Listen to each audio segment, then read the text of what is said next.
It was the most expensive movie of its time, the production that nearly destroyed a major Hollywood studio, and the set where one of history's most scandalous affairs ignited. Cleopatra, 1963, wasn't just a film. It was a chaotic empire of excess, drama, and bizarre behind-the-scenes stories that rivaled the intrigue of ancient Rome itself. But how much of this legendary production do you really know? Stay with us, because we're counting down 20 of the weirdest, wildest, and most jaw-dropping facts about Cleopatra that almost no one remembers. The longest script ever typed. Hollywood insiders knew Cleopatra was going to be ambitious, but no one expected the screenplay to balloon into a monster. The original draft reportedly ran more than 300 pages, enough for 3 or 4 movies rather than one. Rewrites happened almost daily. Actors would sometimes receive fresh dialogue pages just hours before shooting. Elizabeth Taylor herself complained that entire monologues vanished overnight, replaced by equally long speeches the following day. Joseph L. Mankiewicz, who eventually took over the directing reins, described the process as writing war and peace in the morning, and then burning it by dinner. The scale of the story, Cleopatra's rise, her romance with Julius Caesar, her downfall with Mark Antony, meant Fox executives demanded it cover everything. Instead, the result was a sprawling, unfocused text that no single production could ever do justice. The constant rewrites added months to the shooting schedule and infuriated the cast. Richard Burton reportedly joked that he never memorized lines because they would change before the next take anyway. Imagine filming a multi-million-dollar epic where even the actors had no idea what tomorrow's story would be. That's exactly what happened, and it set the stage for one of the most chaotic productions in cinema history. Elizabeth Taylor's near death. The glamour of Cleopatra almost ended before it began. While shooting in London, Elizabeth Taylor collapsed with violent pneumonia.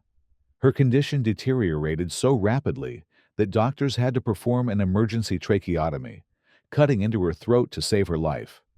For weeks, newspapers speculated that the world's most famous actress might never recover, much less finish the film. Fox executives panicked. Millions of dollars had already been poured into sets and costumes, but without Taylor, there was no movie. Studio insurance representatives even considered canceling the project entirely. Taylor's husband at the time, Eddie Fisher, remained at her side while fans gathered outside the hospital, fearing Hollywood's brightest star was about to fade forever. Miraculously, Taylor pulled through, but not without a scar. The tracheotomy left a visible mark on her neck. Instead of hiding it, she cleverly disguised it with extravagant jewelry and Cleopatra's iconic costumes. Few viewers ever noticed. The ordeal added fuel to the film's cursed reputation. Before cameras had even rolled properly, the lead actress nearly died. Taylor later admitted that surviving the surgery gave her a new determination. "If I was going to live," she said, "I was going to live grandly." And grand she did, carrying Cleopatra on her shoulders through chaos, scandal, and eventual triumph. World's first million-dollar actress. In 1960, Elizabeth Taylor made history.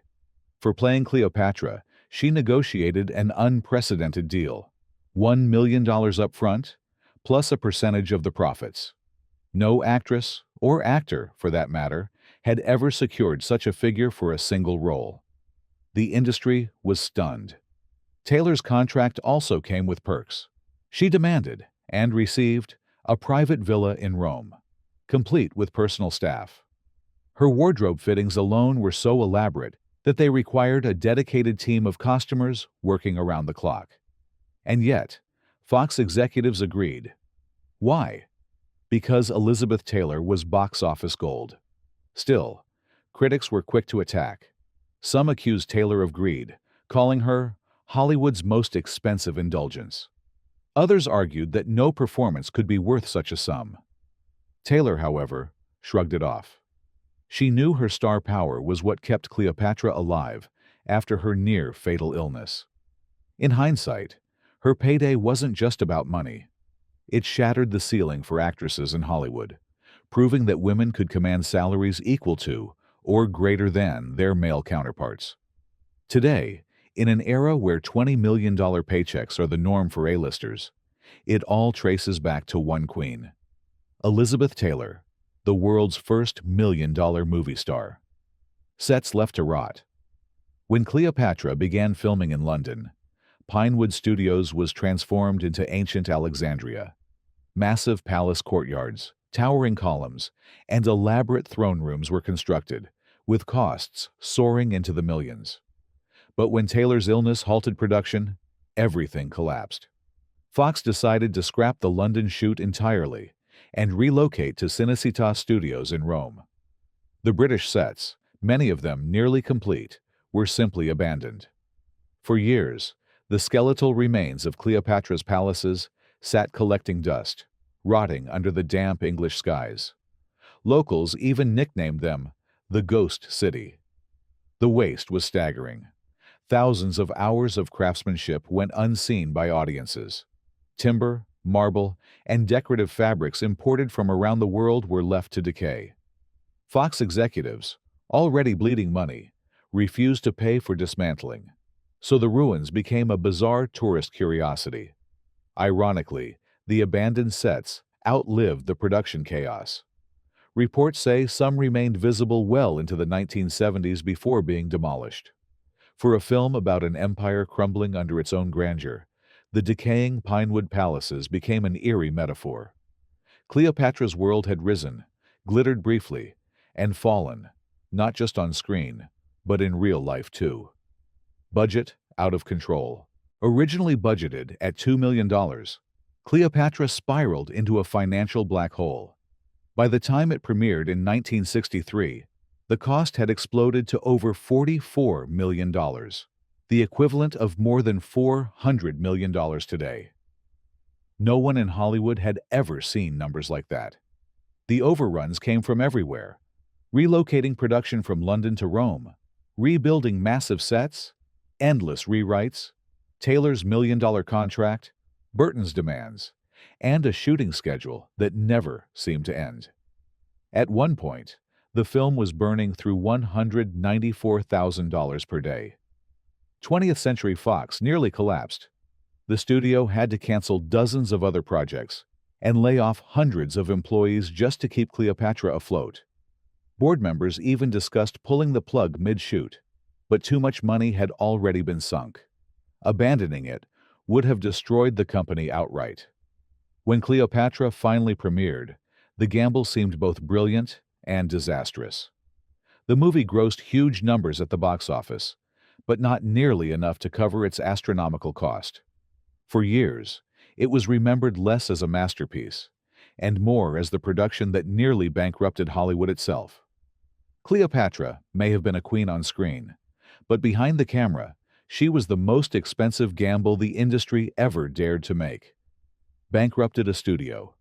The financial disaster of Cleopatra didn't just dent Fox's accounts. It nearly erased the studio from existence. By the early 1960s, Fox was bleeding cash.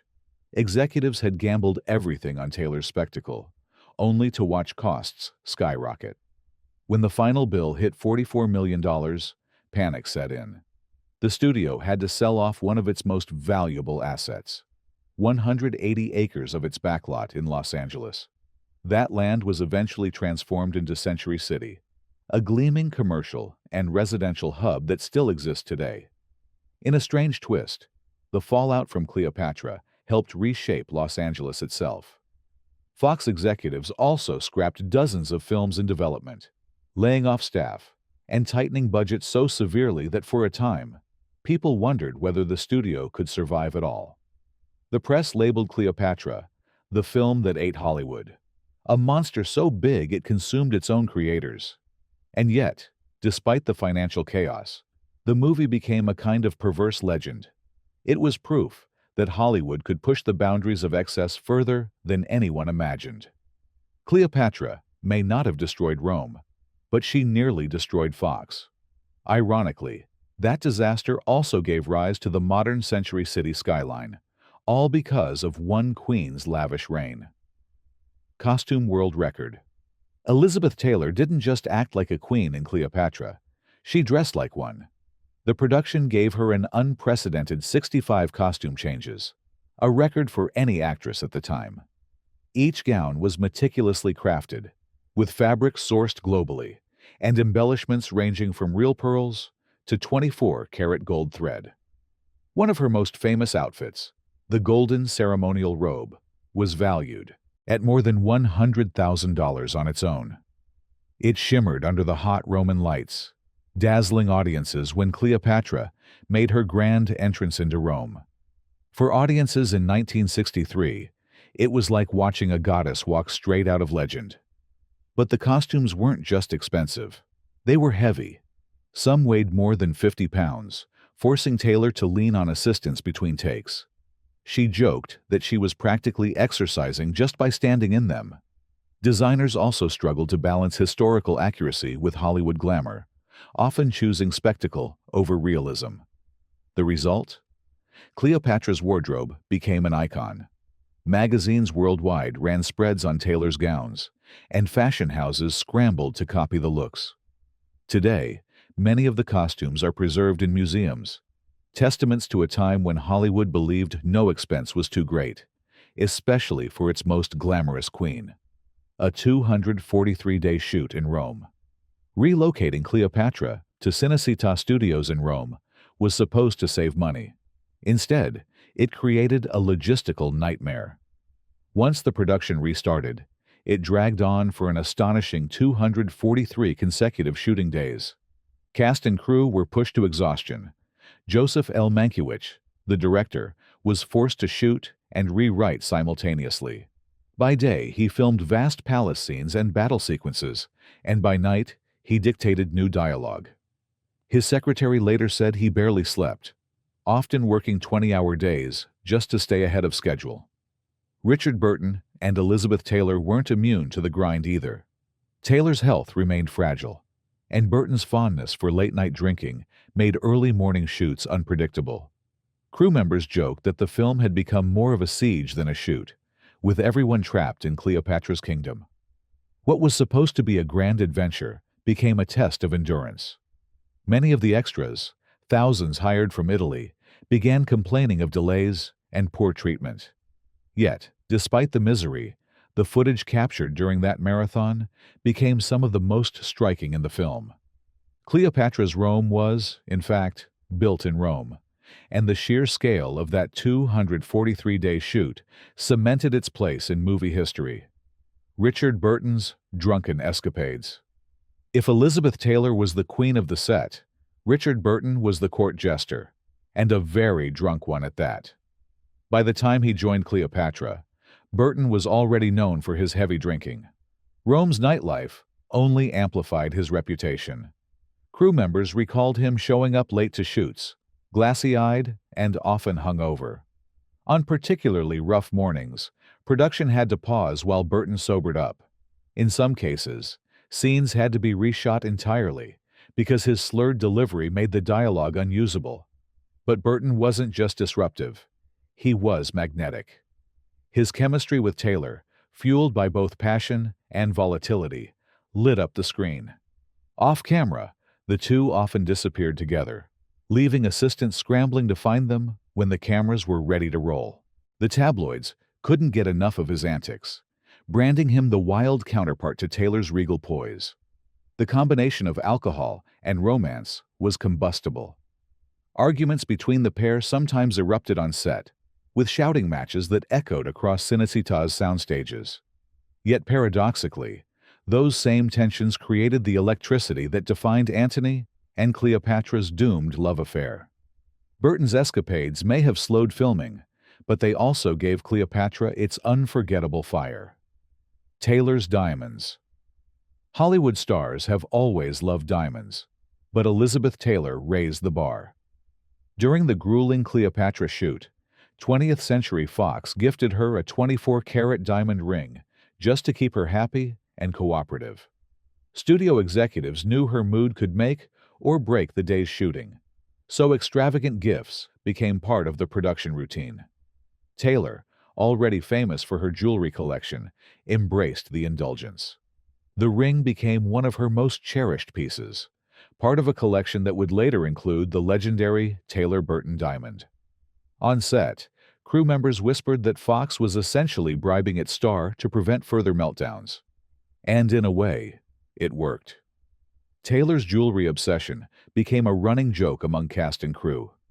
Richard Burton often teased her by saying Cleopatra had conquered Rome, but Elizabeth had conquered the jewelers of the world. The diamonds also played a role in shaping her screen persona. Cleopatra's costumes glimmered with jewels, and Taylor's real-life collection blurred with her character's regality. When audiences saw her draped in glittering stones, they weren't just seeing Cleopatra the Queen, they were seeing Elizabeth Taylor, Hollywood's diamond-loving diva.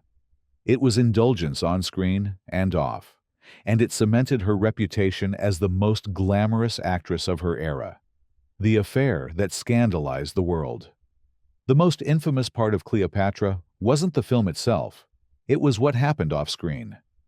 Elizabeth Taylor and Richard Burton began an affair during production, despite both being married at the time. Their romance quickly became the most explosive scandal of the 1960s.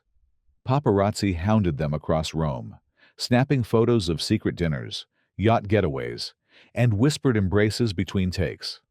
The Vatican even issued a public condemnation, calling their affair erotic vagrancy and denouncing Taylor as a woman without morals. Newspapers around the globe plastered their front pages with the story, turning the production into a circus. For Fox, the scandal was both a blessing and a curse. On one hand, the negative press threatened the film's reputation. On the other, the sheer tabloid frenzy guaranteed that everyone would pay to see the sparks on screen. Cleopatra and Mark Antony's legendary love story now had a real-life mirror, and audiences were captivated. The Taylor-Burton affair eventually led to 2 marriages, 2 divorces, and a reputation as Hollywood's ultimate tempestuous couple. But it all began in Rome, on a set already collapsing under financial ruin. Cleopatra promised spectacle, and thanks to Taylor and Burton's scandal, it delivered both on screen and in real life. Real ancient ruins used. Not content with massive sets, Cleopatra sought authenticity by filming in locations that were centuries old.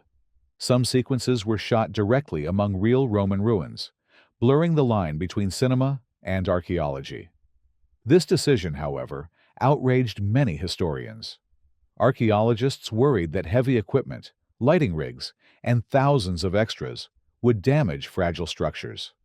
In fact, certain areas were cordoned off during filming, after cracks and chips were reportedly discovered in ancient stonework. The Italian government faced criticism for allowing Hollywood to treat heritage sites like movie backdrops. Yet officials argued that the global attention and money brought by Cleopatra outweighed the risks. For viewers, the effect was undeniable. When Cleopatra's court marched through towering ruins, it looked and felt real, because, in part, it was. Today, such filming practices would likely face stricter regulation. But in the early 1960s, it was seen as bold innovation. Audiences who flocked to see the film had no idea they were watching scenes staged in locations that had survived the rise and fall of empires. Cleopatra's world was recreated with breathtaking detail. But in some moments, cinema didn't need to build history. It simply borrowed it. A parade of extras. When Cleopatra promised spectacle, it meant armies of people. The production hired over 26,000 extras to fill its lavish scenes. From Roman soldiers to Egyptian attendants, nearly every frame seemed to burst with life. Coordinating such a vast number of people was a Herculean task. Extras had to be fed, costumed, and rehearsed daily. At Cinecittà Studios, entire warehouses were converted into wardrobe facilities, where racks of tunics, sandals, and armor stood in endless rows. The sheer logistics rivaled military operations. For many Italians, working as an extra in Cleopatra became a once-in-a-lifetime event. Families brought children to participate in crowd scenes, and stories circulated of locals making lifelong friends on set. Others grumbled about long waits in the heat, low pay, and chaotic scheduling. But the final product was stunning. When Cleopatra enters Rome in her golden barge, flanked by thousands of cheering citizens, the crowd was real.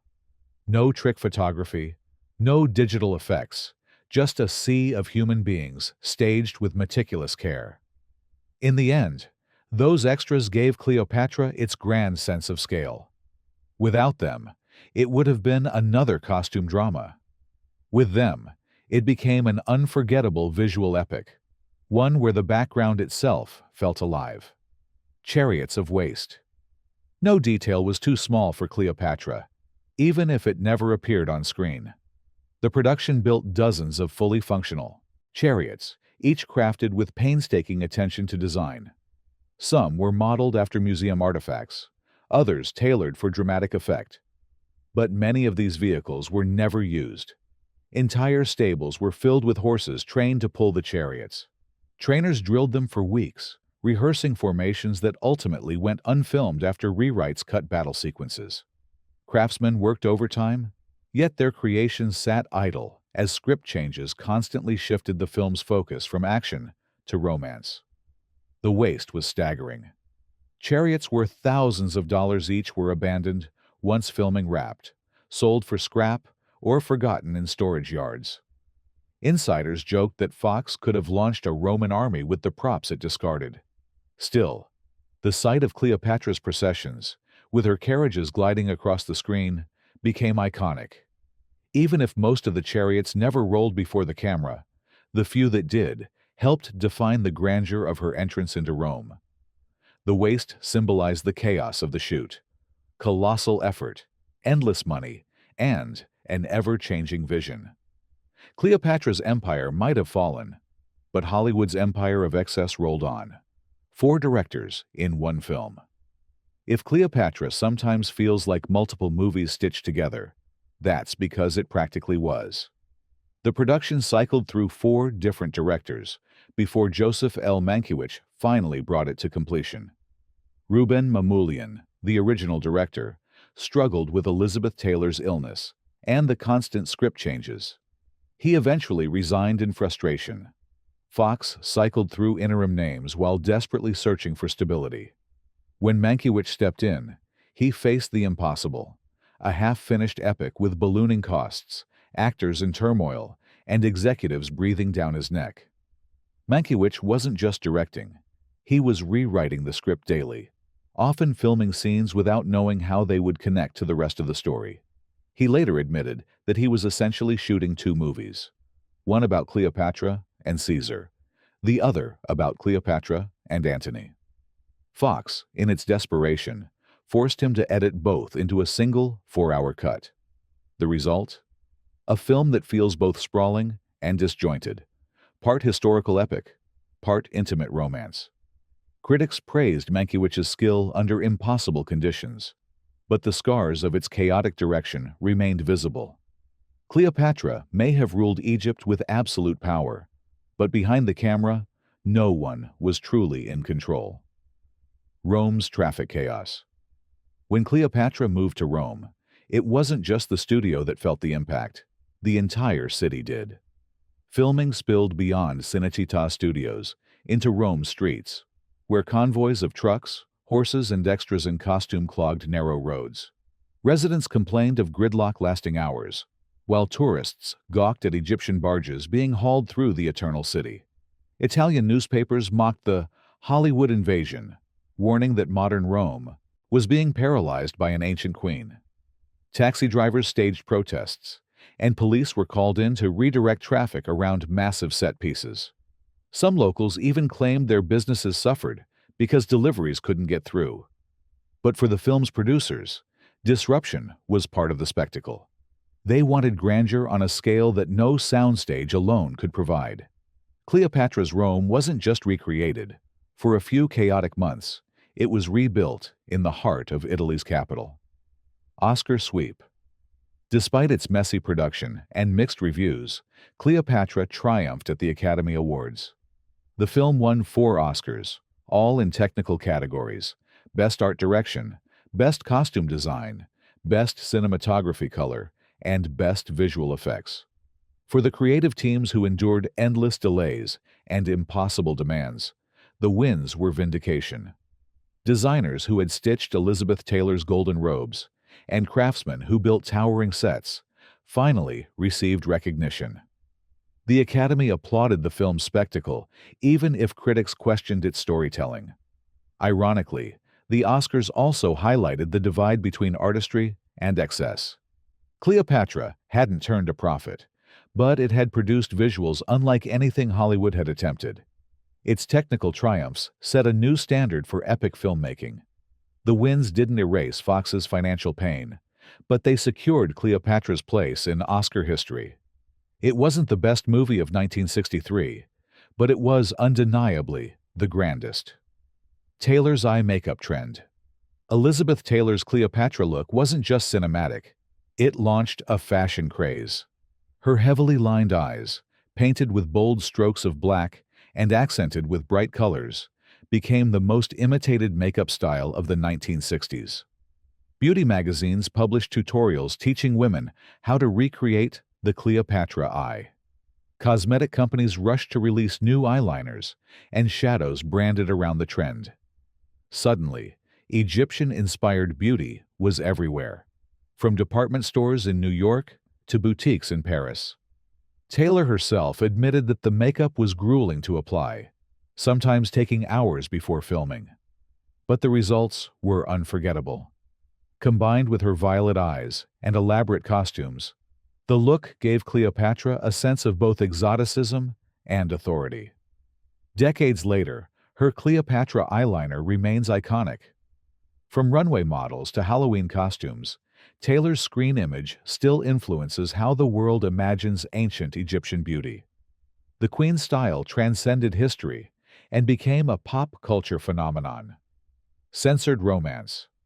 Hollywood may have been loosening its rules in the 1960s, but Cleopatra still stirred controversy. Elizabeth Taylor and Richard Burton's romantic scenes were judged too intense for American audiences. Studio executives, under pressure from censors, trimmed several moments where their embraces lingered longer than was customary at the time. The issue wasn't about inappropriate content, it was about emotion. Taylor and Burton's real-life relationship gave their on-screen connection a sense of authenticity that unsettled censors, who felt it looked unusually strong for the standards of the era. The edits sparked debate. Some critics argued that cutting those moments weakened the power of Cleopatra and Antony's legendary love story, while others believed the adjustments were necessary to preserve tradition. Ironically, the changes only fueled curiosity. Viewers became eager to see what had been removed. Today, restored versions of the film include much of this original material, and what once seemed daring now appears completely ordinary. Still, in 1963, these tender moments carried the weight of both Hollywood romance and cultural controversy, showing how even the smallest gestures could push the limits of cinema's rules. A financial paradox. Here's the strangest fact of all. Cleopatra was both a hit and a flop. At the box office, it was one of the highest-grossing films of the 1960s, pulling in more than $57 million domestically and far more worldwide. But because the production cost over $44 million, Fox barely saw a profit. For years, the film was considered a disaster that nearly bankrupted its studio. Yet paradoxically, it also became one of the most watched spectacles of its era. Audiences flocked to see Elizabeth Taylor's Cleopatra, drawn by the scandal, the sets, and the sheer audacity of its scope. It took decades for the movie to recoup its costs through re-releases and TV licensing. By then, its reputation as Hollywood's most extravagant gamble was cemented. Cleopatra had ruled the box office and toppled a studio all at once. The paradox endures. How could a movie so successful still feel like a failure? The answer lies in its excess. Cleopatra wasn't just a film, it was a kingdom of chaos, luxury, and spectacle that could never be replicated again. Cleopatra 1963 wasn't just a movie. It was a spectacle of chaos, scandal, and unmatched ambition. From bankrupting a studio to rewriting beauty trends, it changed Hollywood forever. But was it brilliance or madness? That debate still rages. One thing is certain: no film has ever matched its strange mix of excess and legend. What do you think? Was Cleopatra worth the price? Drop your thoughts below, and don't forget to like, share, and subscribe.